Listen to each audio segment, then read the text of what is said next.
The words hung between us, thick and ugly, like smoke that wouldn't clear. You're stable, reliable. You provide security. I felt my face go warm, then cold. Not anger yet. Something worse. The slow, nauseating realization that this conversation hadn't started 5 minutes ago. It had been going on for 2 years, and I was only now being allowed to hear my lines.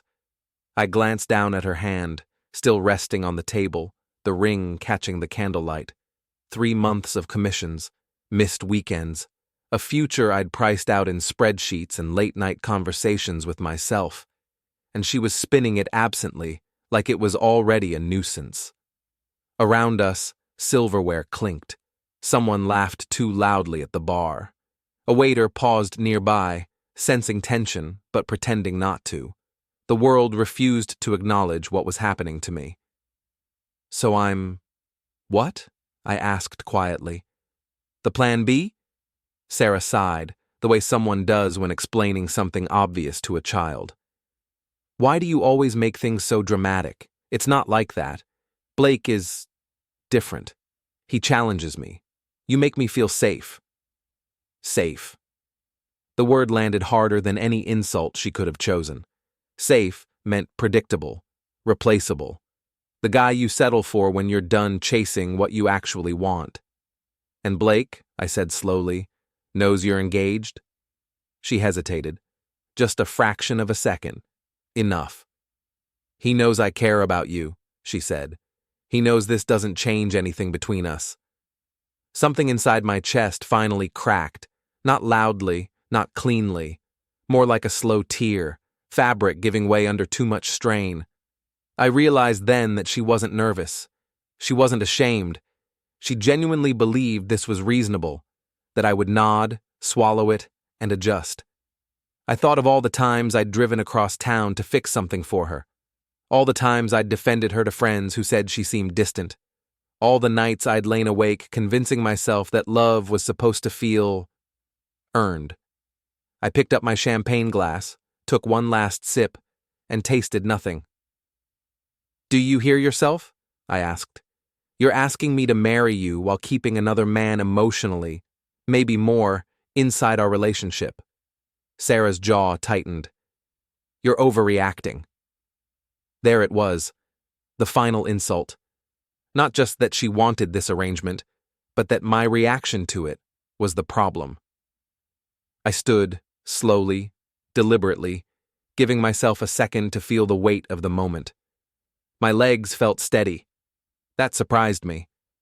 I pulled out my wallet, counted the bills without looking at the total, and placed them neatly on the table. Enough to cover everything, enough that she couldn't accuse me of anything later. What are you doing? She asked, her voice sharp now, eyes darting to the cash, then back to me. I reached for her hand, slid the ring off her finger with care, and set it beside the money. For a brief second, her confidence flickered. You don't get to call this love, I said, and you don't get to call me your safety net. Eddie, I heard you, I cut in softly. All of it. I turned and walked away, every step echoing louder than the last. I didn't rush. I didn't look back. Behind me, I felt the space I used to occupy close up, like I'd never really been there at all. And for the first time that night, the champagne in my chest finally stopped bubbling.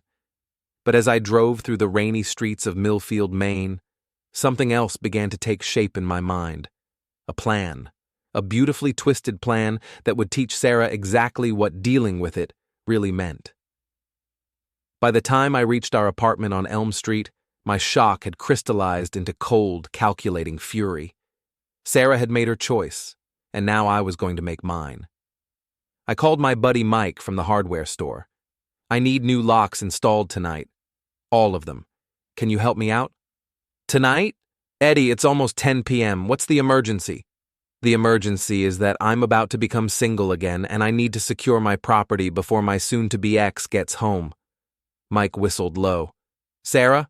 Man, I'm sorry. Yeah, I'll be right over. While I waited, I began the systematic removal of Sarah's belongings from my life. Her expensive skincare products from the bathroom vanity, Her designer clothes from the closet we'd shared, her pretentious art books and organic tea collection from the kitchen. Every item went into boxes with the efficiency of a man who'd finally seen the truth. Sarah had always been particular about her things. Everything had to be perfect, organized, expensive. She spent more on a single purse than I made in a week, funded by her job at Morrison & Associates, the biggest PR firm in Portland.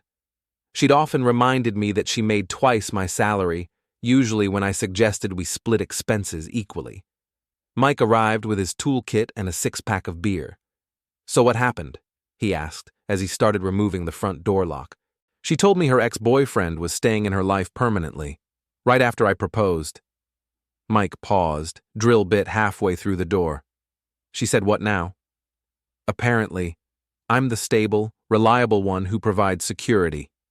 Blake, that's the ex. He provides the passion and understands her soul." I couldn't keep the bitterness out of my voice. "Blake Morrison?" Mike asked. "Tall guy, drives a silver BMW, thinks his shit doesn't stink?" I looked up from packing Sarah's jewelry box. "You know him?" "Unfortunately, he came into the store a few months ago acting like he owned the place.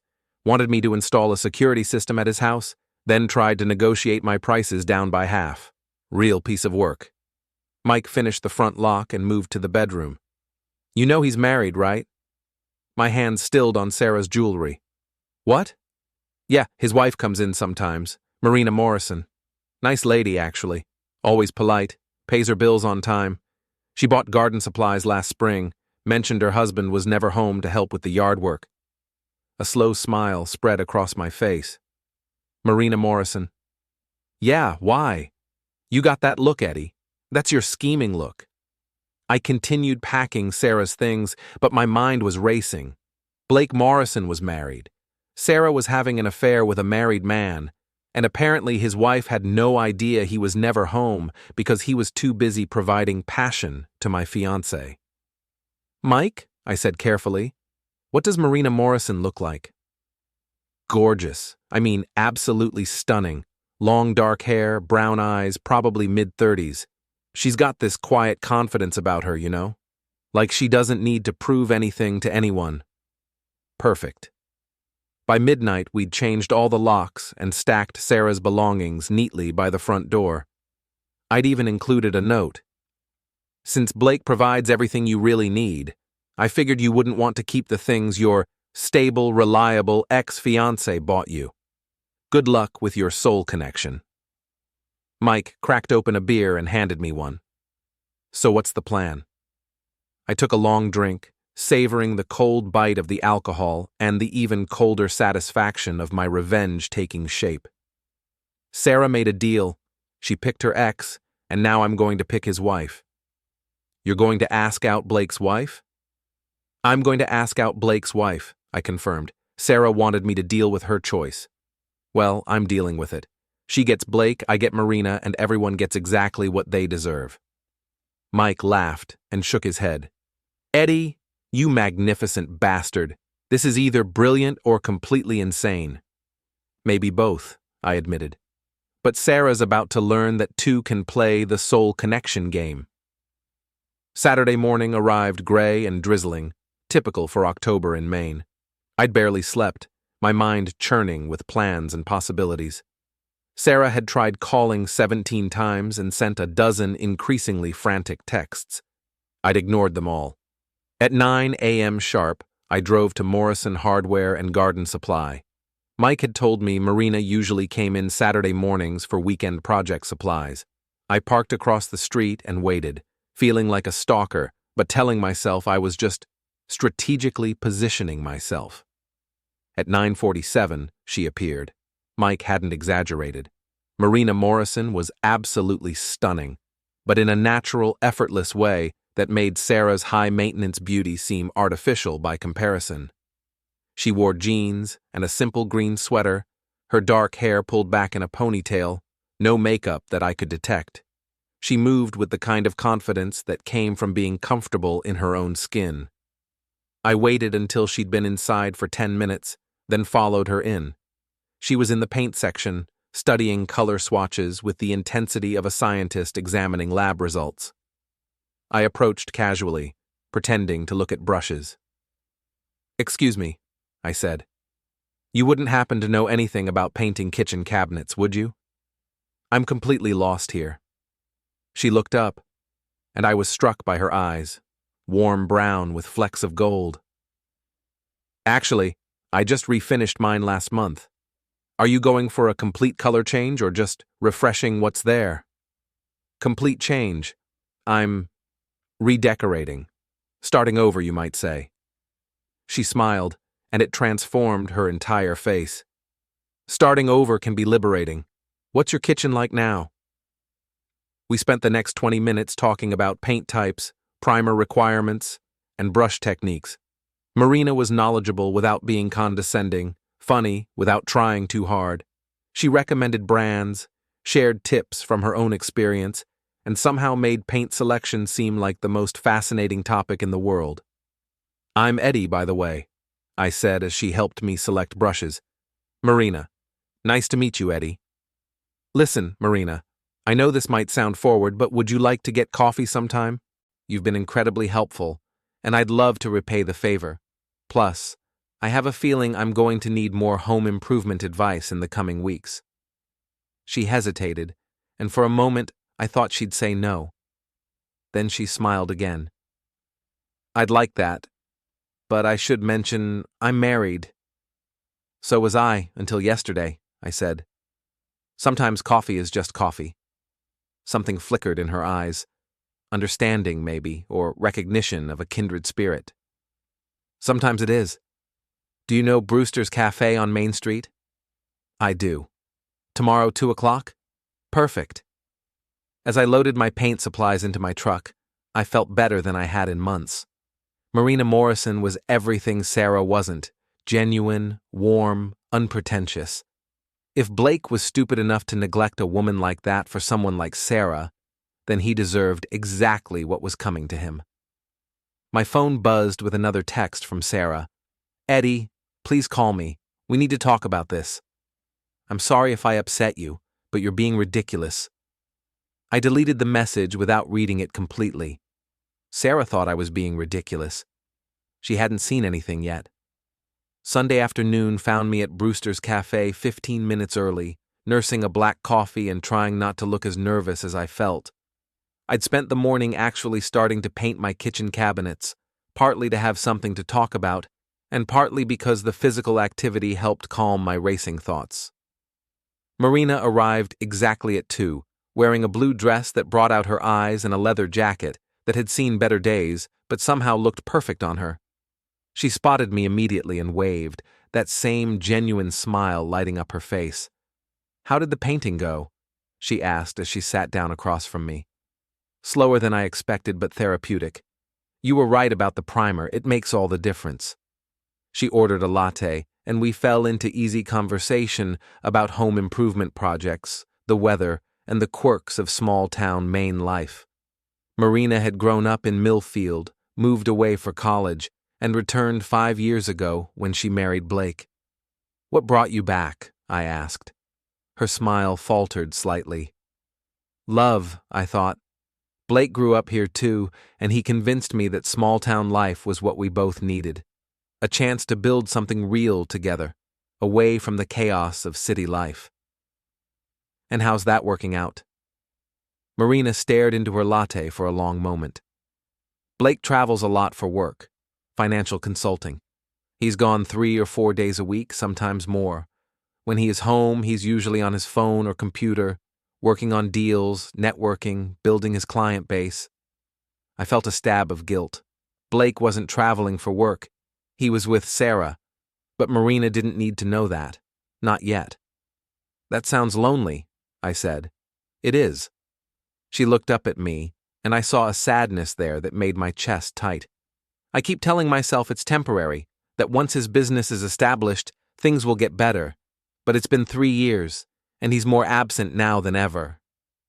"What about you? What do you do when he's away?" "I teach part-time at the elementary school, 3rd grade. I also do freelance graphic design work from home. I've been renovating our house, room by room, mostly by myself. It gives me something to focus on. The picture she painted was heartbreakingly clear. A woman pouring her energy into creating a beautiful home for a husband who was never there to appreciate it, building a life with someone who'd already checked out of their marriage. "Eddie," she said suddenly, "can I ask what happened with your marriage? You mentioned yesterday that you were married until Friday." I took a deep breath.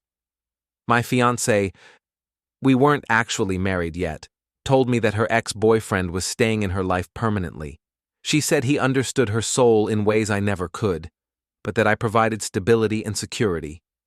Marina's eyes widened. "She said that? Right after you proposed?" "Right after I proposed. Apparently, I was the practical choice while he was the passionate one." "That's horrible, Eddie. I'm so sorry." "The worst part is, I believed her for a while. I thought maybe I wasn't exciting enough, passionate enough, but then I realized the problem wasn't me, it was her. She wanted to have her cake and eat it too." Marina nodded slowly. "Some people are never satisfied with what they have. They always think there's something better just out of reach." We talked for another hour about books, movies, travel dreams, and childhood memories. Marina was intelligent, thoughtful, and refreshingly honest about her struggles and disappointments. When she laughed at my stories about insurance claim disasters, it was genuine and infectious. As we prepared to leave, Marina touched my arm lightly. "Thank you for this, Eddie. I haven't had a conversation this enjoyable in months." "Neither have I. Would you like to do it again sometime?" She hesitated, and I could see the internal debate playing out on her face. "I shouldn't. I'm married, and you're very easy to talk to." "Marina, I'm not asking you to do anything you're not comfortable with. But everyone deserves to have someone actually listen to them once in a while." She smiled, but there was something wistful about it. "Blake used to listen to me, in the beginning." "What changed?" "Success, I think, or the pursuit of it. The more clients he got, the more time he spent away from home. The more money he made, the less interested he became in the simple things we used to enjoy together." I walked her to her car, a modest Honda that was clean and well-maintained. Everything about Marina spoke of someone who took care of what she had, who appreciated quality over flash. "Marina," I said as she unlocked her door, "I know this might sound presumptuous, but if you ever need help with any of those home improvement projects, I'm pretty handy with tools, and I promise I'm a better listener than I am a painter." She looked at me for a long moment, and I could see the longing in her eyes, not for romance, but for simple human connection. "Blake's traveling again this week. I'm planning to refinish the hardwood floors in the living room. It's a big job for one person. I'd be happy to help. Wednesday evening, around 6? I'll be there." As I watched her drive away, I felt a strange mix of emotions. The revenge aspect of my plan was working perfectly. Marina was everything Sarah wasn't, and spending time with her would be the perfect way to show Sarah what she'd thrown away. But something else was happening too. Something I hadn't expected. I was genuinely starting to care about Marina Morrison. Wednesday evening, I arrived at the Morrison house with my tool bag and a bottle of wine. The house was a beautiful Victorian, painted pale yellow with white trim, surrounded by carefully maintained gardens that showed Marina's attention to detail. She answered the door in work clothes, old jeans, and a paint-stained t-shirt, and somehow managed to look more beautiful than she had in her dress at the cafe. "You came," she said, and there was surprise in her voice, as if she'd expected me to change my mind. "I said I would." The living room was spacious and bright, with built-in bookshelves and a stone fireplace. Marina had already moved most of the furniture out and covered what remained with plastic sheeting. "This is going to be a lot of work," I said, examining the existing floors. "Too much?" she asked, worry creeping into her voice. "Not too much. Just want to make sure you're prepared for the commitment. Once we start sanding, there's no going back." We worked side by side for the next 4 hours, taking turns with the floor sander, clearing dust, and prepping the wood for staining. Marina was a dedicated worker, never complaining about the noise or the physical demands of the job. We talked over the sound of machinery, sharing stories about our worst home improvement disasters and debating the merits of different wood stain colors. Around 10:30, we took a break and opened the wine. We sat on her back porch, looking out over her garden, both of us tired but satisfied with our progress. "Blake thinks I'm crazy for doing all this work myself," Marina said, swirling her wine. "He says we should just hire contractors for everything. What's crazy about wanting to put your own effort into your home? That's what I think, but Blake sees everything in terms of efficiency and cost-benefit analysis. If we can afford to pay someone else to do it, why waste our time doing it ourselves?" Maybe because the time isn't wasted. Maybe the process is part of the point. Marina smiled. "Exactly. I love the feeling of transforming a space with my own hands. It makes the house feel more like mine." "More like yours or more like both of yours?" She was quiet for a long moment. "Honestly, more like mine. Blake doesn't seem to notice the changes I make. I redid our entire master bathroom last year. New tile, new fixtures, new paint, everything. It took me 3 weeks. When I finished, Blake walked through it and said, 'Looks nice.' And that was it. That's not okay, Marina. I know, but I keep hoping that maybe when he's less busy, when his business is more established, he'll start paying attention again." I wanted to tell her the truth then, that Blake wasn't busy with work, that he was with Sarah, that he was never going to be less busy because he was building a life with someone else. But Marina looked fragile in the moonlight, and I couldn't bring myself to shatter what was left of her hope. Instead, I said, "You deserve someone who notices when you put 3 weeks of work into making something beautiful." She looked at me, and something passed between us, an understanding, a connection, a recognition of shared loneliness. "Eddie," she said softly, "I should tell you something. I know about Blake's affair." My wine glass stopped halfway to my lips. "What?" "I've known for months. The late nights, the unexplained expenses, the way he's completely checked out of our marriage. I'm not stupid." Her voice was calm, matter of fact, but I could hear the pain underneath. "Marina, I know about Sarah Martinez, too." The words hit me like a physical blow. "How?" "Millfield is a small town, Eddie. People talk. Someone saw them together at a restaurant in Portland. Someone else saw his car at her apartment complex.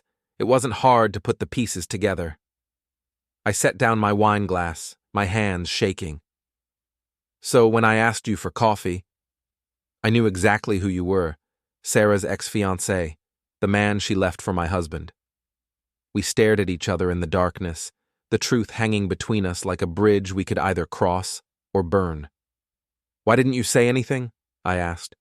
"Because I wanted to see what kind of man you were, whether you were looking for revenge or something else." "And what's your verdict?" Marina smiled, but it was sad and knowing. "I think you started out looking for revenge, but I think you found something else instead." She was right. Somewhere between the paint store and the floor sanding, my feelings had shifted. Marina had stopped being a tool for revenge and started being a person I genuinely cared about. "What do we do now?" I asked. "I don't know, but I know I'm tired of pretending my marriage isn't over, and I know I've enjoyed these last few days more than I've enjoyed anything in the past year." Before I could respond, headlights swept across the front yard. Marina tensed beside me. "Blake's home early," she said. Blake Morrison stepped out of his silver BMW like he owned the world. He was tall, well-dressed, and carried himself with the kind of confidence that came from never having been truly challenged. Even at nearly 11 p.m., his hair was perfectly styled and his shirt unwrinkled. He stopped short when he saw my truck in his driveway. Marina and I had moved to the front porch by then, the wine bottle and glasses hidden, trying to look like innocent home improvement partners. But Blake's eyes were sharp, and I could see him calculating, assessing, drawing conclusions. "Marina!" he called out, his voice carrying an edge I didn't like. "Who's your friend?" "This is Eddie," Marina replied, her voice steady. "He's been helping me with the floors."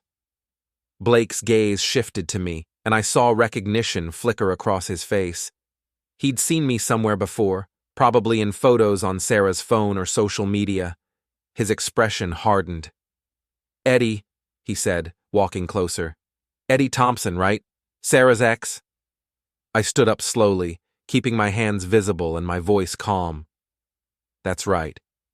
What the hell are you doing at my house?" "Helping your wife with home improvement, something you might try sometime." Blake's face flushed red. "You need to leave, now." "Blake," Marina interjected, standing up as well. "Eddie's been helping me sand the living room floors. We're not finished yet." "I don't care what you're doing. This is inappropriate, and I want him gone." "Inappropriate?" I couldn't keep the edge out of my voice. "You want to talk about inappropriate?" Blake stepped closer, and I could smell expensive cologne and the faint scent of Sarah's perfume on his clothes. "I don't know what game you're playing, but it ends now." "No game," I said. "Just helping a neighbor. Though I have to say it's interesting that you're so concerned about your wife spending time with another man when you've been—" "Eddie." Marina's voice cut through the tension. "Don't." Blake's eyes narrowed. "When I've been what?" The three of us stood there in a triangle of tension, the weight of unspoken truths pressing down on us. Blake knew that I knew. I knew that Marina knew. And Marina was trying to keep the whole thing from exploding. But I was tired of secrets and lies and people treating each other like garbage. "When you've been screwing my ex-fiancée for the past 6 months," I said. Blake went very still. "What did you say?" "You heard me. Sarah Martinez. Ring any bells? About 5'6", blonde hair, works in PR, thinks she's God's gift to mankind? The woman you've been providing with passion and soul connections while your wife renovates your house by herself?" Marina closed her eyes, and I immediately regretted my words. This wasn't how she'd wanted this to come out.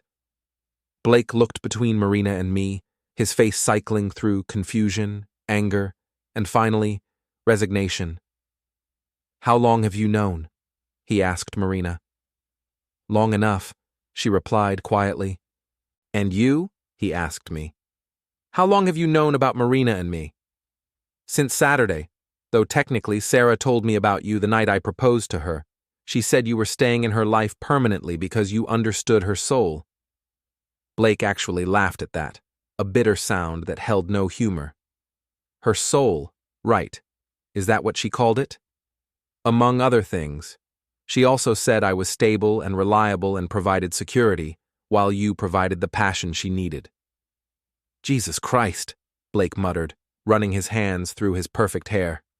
"What a mess."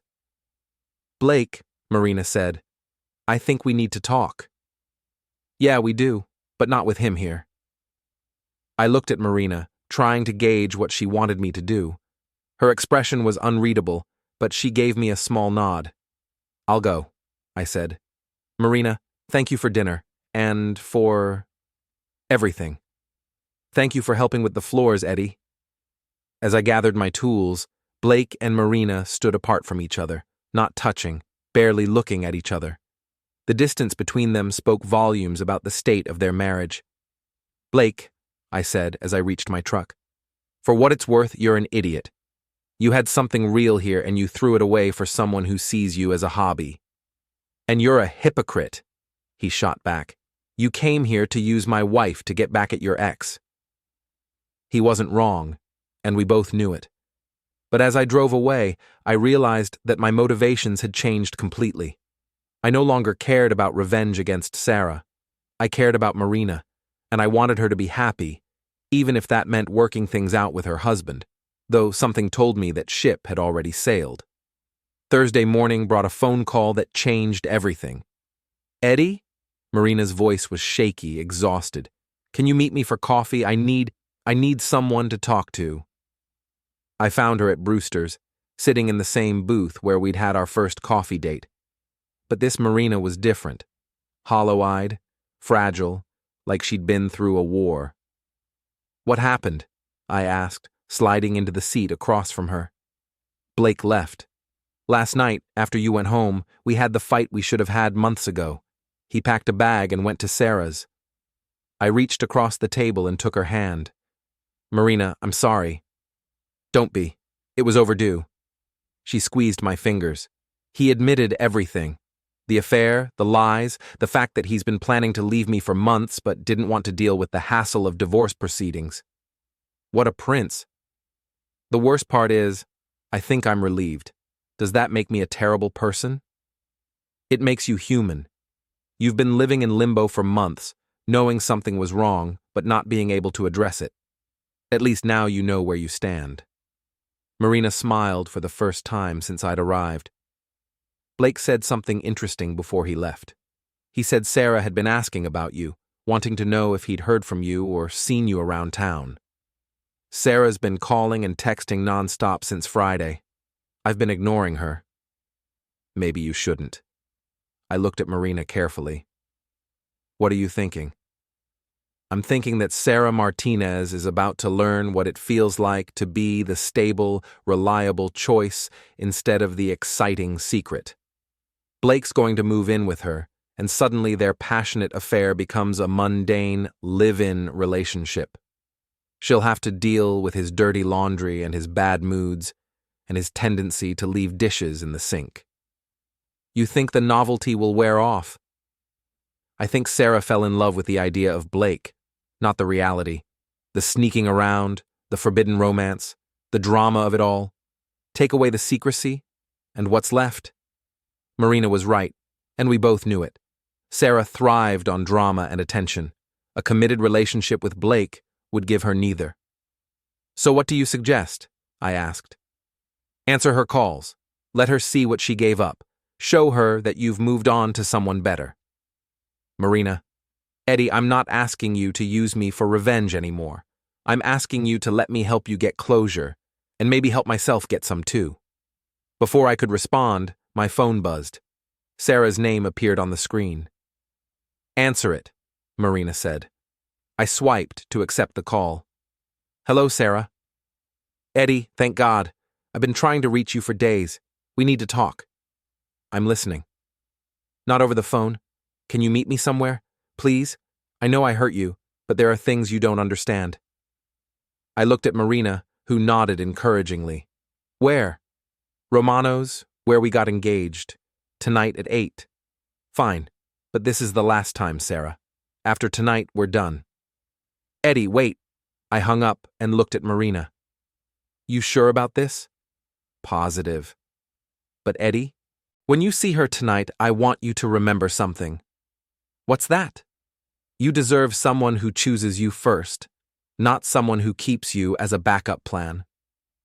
That evening, I arrived at Romano's 15 minutes early and requested the same table where Sarah had destroyed our engagement 4 days ago. The irony wasn't lost on me. Sarah arrived exactly on time, looking stunning in a black dress that probably cost more than my monthly mortgage payment. But for the first time in 2 years, her beauty left me cold.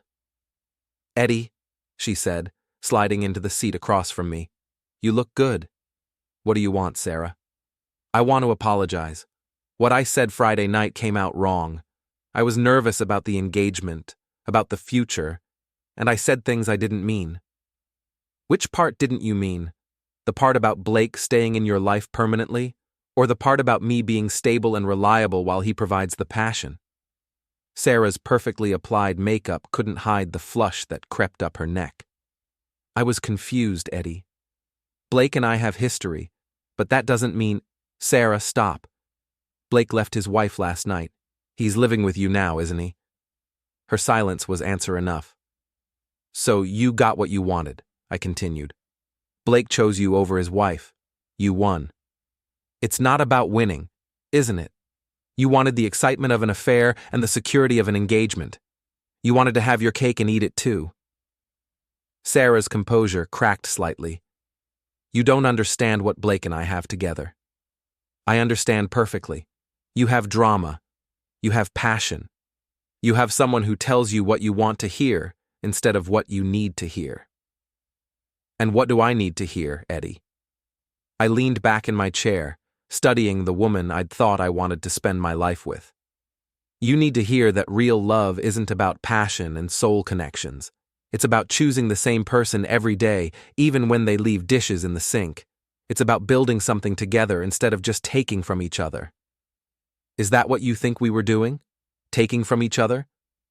I think you were taking from me, my stability, my reliability, my devotion, and I was taking scraps of your attention whenever you weren't distracted by something more exciting. Sarah's eyes filled with tears, but I felt nothing. No urge to comfort her, no desire to take back my words. Eddie, I made a mistake. Blake isn't. Things aren't what I thought they would be. What do you mean? Living together is different from having an affair. He's moody, demanding. He expects me to take care of everything domestic while he focuses on work. And he talks about his wife constantly, how she used to do this, how she used to do that. I almost felt sorry for her. Almost. Sarah, you made your choice. You chose Blake over me, drama over stability, passion over partnership. Now you get to live with the consequences. But what if I was wrong? What if I want to try again? Then you're going to be disappointed, because I've moved on. Sarah's tears stopped flowing, replaced by something harder. Moved on? It's been 4 days, Eddie. Sometimes 4 days is enough to see clearly. With who? She demanded. Who could you possibly have met in 4 days? I smiled, thinking of Marina's warmth, her genuine laughter, her dedication to creating something beautiful, even when no one noticed. Someone who chooses me first, I said. Someone who appreciates what I bring to the table instead of seeing me as a consolation prize. Sarah's face went pale. You're seeing someone. I'm getting to know someone. Someone incredible. Who is she? I stood up, leaving money on the table for my untouched drink. Someone who deserves better than being discussed with my ex-fiancée. As I walked toward the exit, Sarah called after me. Eddie, wait, this isn't over. I turned back to look at her one last time. Yes, Sarah, it is. Outside, I called Marina. How did it go? She asked. Exactly like you predicted. She wants me back now that Blake's not exciting anymore. And how do you feel? Free, I said. Completely free. Good, because I have a proposition for you. I'm listening. Blake's coming by tomorrow to get the rest of his things. I'd like you to be there. Marina, I don't think that's a good idea. Eddie, I'm not asking you to fight him or cause drama. I'm asking you to be there because I don't want to face him alone, and because I think it's time all 4 of us stopped playing games.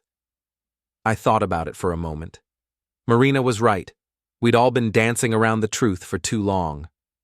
What time? I asked. 2 o'clock. I'll be there. Friday afternoon found me back at the Morrison house, but this time the atmosphere was completely different. Marina had finished the living room floors while I was gone, and they looked incredible. Rich, warm hardwood that gleamed in the afternoon sunlight. You finished them, I said, running my hand along the smooth surface. I needed something to do with my hands while I thought, Marina replied. They turned out better than I expected. They're beautiful. Blake's an idiot for missing this. Blake's an idiot for a lot of things. We were interrupted by the sound of a car in the driveway. Through the window, I could see Blake's BMW, and behind it, Sarah's white Mercedes. She came with him, Marina observed. Of course she did. Sarah's never been able to resist drama. Blake and Sarah approached the front door together, and I had to admit, they made a striking couple. Both tall, both polished, both carrying themselves like they owned the world.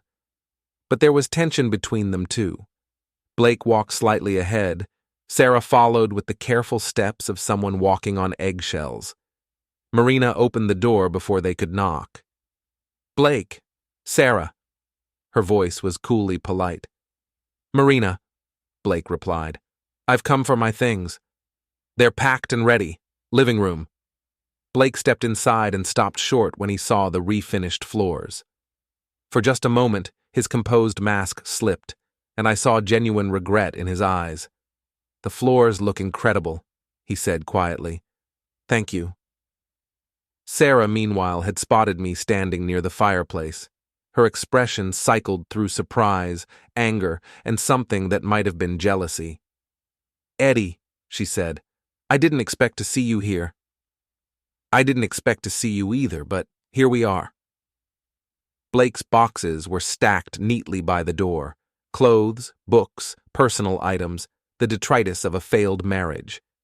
As he began loading them into his car, Sarah lingered in the living room studying Marina and me like we were specimens in a lab. So this is your someone incredible? She asked me. Sarah? I warned. No, it's fine, Marina said, stepping closer to me. Yes, I'm Eddie's someone incredible, just like Blake is your someone passionate and soul-connected. Sarah's perfectly composed facade cracked. You don't know what you're talking about. Don't I? Eddie told me about your conversation at Romano's, about how you needed Blake for passion and Eddie for stability. How's that working out for you? Marina, Blake called from the doorway. We should go. But Sarah wasn't finished. You think you know him? She said to Marina. You think you understand what kind of man Eddie really is? He's using you to get back at me. This whole thing is revenge. You're right, Marina said calmly. It started as revenge. Eddie came looking for me because he wanted to hurt you the way you hurt him. Sarah smiled triumphantly, but Marina wasn't finished. But you know what happened instead? He got to know me. The real me, not the version of me that exists to serve someone else's needs. And I got to know him. The man who spends 4 hours helping someone refinish floors just because she asked. The man who listens when I talk about my dreams and doesn't try to fix everything or dismiss my feelings. Marina moved closer to me, and I felt the warmth of her presence. Eddie started out looking for revenge, but he found something better. He found someone who appreciates him for who he is, not what he can provide. And what about you? Sarah demanded. Are you using him to get back at Blake? Marina considered this seriously. Maybe I was at first. But then I realized something. Blake leaving me wasn't a loss, it was a gift, because it freed me to find someone who actually sees me. Blake returned from loading his car, his face carefully neutral. I think we should go, Sarah. Not yet, Sarah said, her voice rising. I want to know what makes her so special. What does she have that I don't? The question hung in the air, and I realized this was my moment. My chance to finally say everything I'd been thinking for the past week. You want to know the difference, Sarah? Marina doesn't keep me as a backup plan. She doesn't need me to provide security while she gets excitement somewhere else. She chooses me, every day, not because I'm safe or stable or reliable, but because she wants to build something with me. We could have built something. No, we couldn't. Because you were never fully present. Part of you was always looking for something better, someone more exciting. Marina's here completely, choosing this life we're creating together. Sarah's composure finally shattered completely. This is insane. You've known her for a week. Sometimes a week is enough to recognize something real, Marina said. Just like sometimes 2 years isn't enough to build something lasting if it's built on the wrong foundation. Blake stepped forward, his own patience clearly exhausted. Sarah, we're leaving. Now. But Sarah wasn't ready to go. You think this is going to last? She said to Marina. You think Eddie's going to be satisfied with small-town life and home improvement projects? He's going to get bored with you just like Blake got bored with me. Blake didn't get bored with you, Marina replied. Blake got bored with sneaking around. He wanted the excitement of an affair, not the reality of a relationship. And now you're both learning the difference. Sarah looked between Marina and me, and I saw the exact moment she realized she'd lost. Not just me, but the whole game she'd been playing. This isn't over, she said. but her voice lacked conviction. Yes, it is, I said firmly. Sarah, you made your choice. You picked Blake over me, drama over stability, passion over partnership. You got exactly what you asked for. Now let us get what we asked for. Blake took Sarah's arm and guided her toward the door. Come on, we're done here. As they reached the threshold, Blake turned back one last time. Marina, I'm sorry for all of it. I know you are, Blake, but sorry doesn't fix anything. The house is yours, he said. I'll have my lawyer draw up papers transferring my half to you. That's not necessary. Yes, it is. You put your heart into this place. It should be yours. After they left, Marina and I stood in her beautiful living room, surrounded by the evidence of her hard work and dedication. The afternoon sunlight streamed through the windows, highlighting the warm tones of the refinished floors. So, Marina said, that happened. That happened, I agreed. Any regrets? I looked at this incredible woman who had chosen me, and for the first time in a long while, I didn't feel the need to question it. She had chosen me deliberately, fully aware of where I'd started and who I was still becoming. She had seen past my initial motives, past the anger and the careful planning, to the man underneath it all. Somewhere along the way, she had taken what began as a revenge plot and turned it into something real, something grounded, something quietly beautiful. The room felt still, as if it were giving us space. Only one, I said. Marina's face fell, just slightly, enough for me to see the concern rise before she could hide it. What? I regret that it took Sarah breaking my heart for me to find you. The words hung there, honest and unpolished. For a moment, Marina didn't react. She just looked at me, searching my face, weighing the meaning behind what I'd said. Then her expression softened, and a smile spread across her face, warm, genuine, unmistakable. You know what I regret? She said. What? I regret that we wasted a whole week pretending this was about revenge, she said quietly, when it was really about finding each other. That was it. That was the truth of it. I pulled her into my arms without thinking, and she came easily, naturally, fitting against me as if there had never been any other option. There was no awkwardness, no hesitation. She fit perfectly, like she had always belonged right there. Marina Morrison, I said, my voice steady, certain, you are the most incredible woman I've ever met. She smiled and answered without missing a beat. Marina Morrison has a nice ring to it, doesn't it? It does, I said. Though I have to admit, I've been thinking Marina Thompson sounds pretty good, too. She looked up at me then, her eyes bright, full of mischief and possibility. Are you proposing to me, Eddie Thompson? Not yet, I said honestly. But I'm thinking about it. Is that okay? Her answer came immediately. More than okay. But next time you propose to someone, maybe choose a better restaurant than Romano's. I laughed, the sound surprising even me, and spun her around the room.